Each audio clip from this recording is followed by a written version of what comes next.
Some of the men's faces you could see terror, bewilderment. Some of the men's faces it was just a blank stare. It was the bloodiest penitentiary in the nation. You had two types of people, predators and prey. Either you became among the most violent men, or you were one of the most abused men. There's killings almost every other day. They were saying that you make sure you find you a shank and keep it on you and watch the company you keep. And since Warden Cain has come here, it's a different prison because it's different leadership.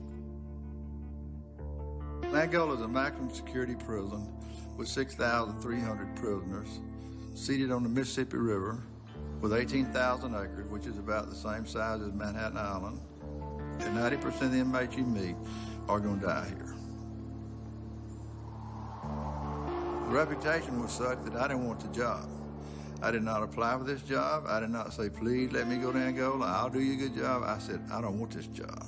And so I was tactfully coerced by the Secretary of Corrections, who was a dear friend, to take it temporarily.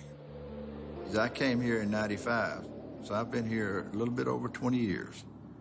When I became a prison warden, I told my mom, she said, let me tell you one thing. She said, God is going to hold you accountable, that they have a chance to know him. And if you fail at that, he is going to punish you.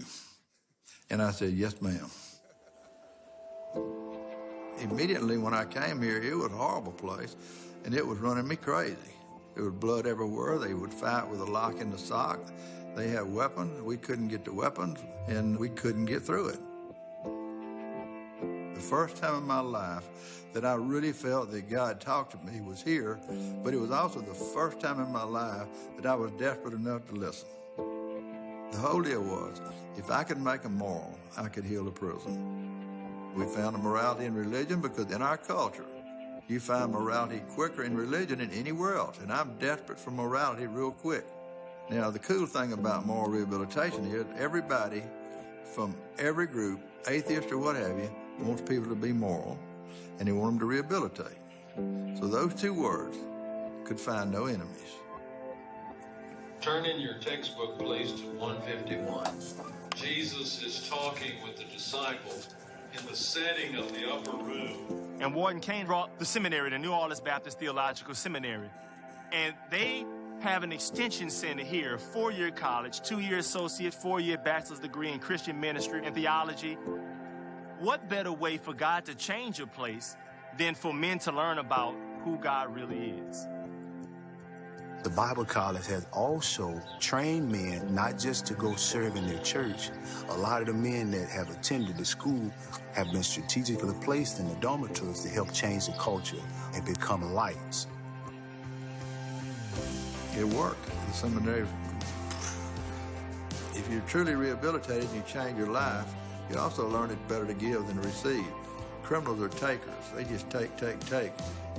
So to break that cycle, we need to have programs so we let you show you're moral and feel like you're a moral person, give back. So then we started a toy shop where we make about 6,000 toys, wooden toys that we give away at Christmas. We probably give away 1,500 bicycles at Christmas. We do Johnny and Friends wheelchairs. We've sent 1,700 wheelchairs to third world countries. We work in the field and harvest all the vegetables by hand. Everybody has a job here. There's no unemployment, and that's a good thing. The work is meaningful work. It's not just make work. But the point is the culture changed in the prison totally to where that mom and daughter can walk anywhere in the prison. No whistles, no catcalls, no graffiti. There's no gangs in the prison. And the stats are incredible when it comes to violence.